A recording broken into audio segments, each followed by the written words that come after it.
So let's say you had a fat transfer with a BBL and afterwards you feel like your butt is still flat. What's the reason for that?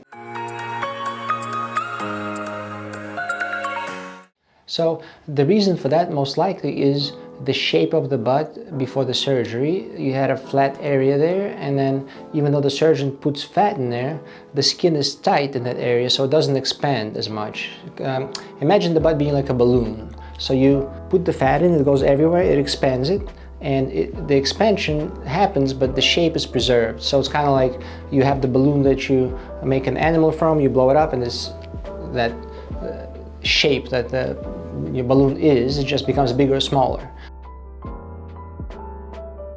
Initially, anybody over 40, they have cellulite, stretch marks, scarring, they sat in the butt for 40 or more years. Your butt's not going to be round to begin with, and so after the surgery it's also not going to be round.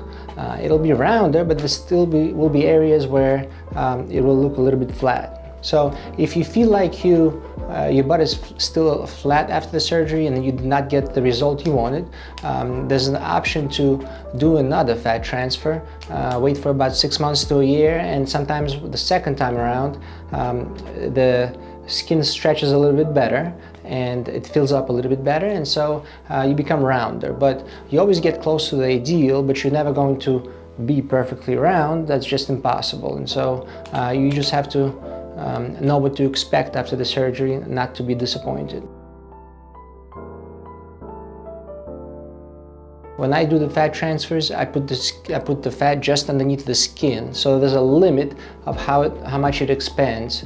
I think theoretically it would expand more if you put it in the muscle, but that's very dangerous, and so we don't put it in the muscle anymore. We put it just underneath the skin, and you could tell after a certain amount of fat transferred, it begins to come out of those incisions, and so then you could put as much as you want and it's going to come out of those incisions, so there's no point of putting in more. And then what's worse, sometimes if you use the same incision for transfer and for the lipo, it might go back to the waist where you liposuctioned it from, so it's counterproductive to do that. So there's a limit. I think it's about 800 cc's, 700 cc's per side for an average patient to fill up their butt with fat.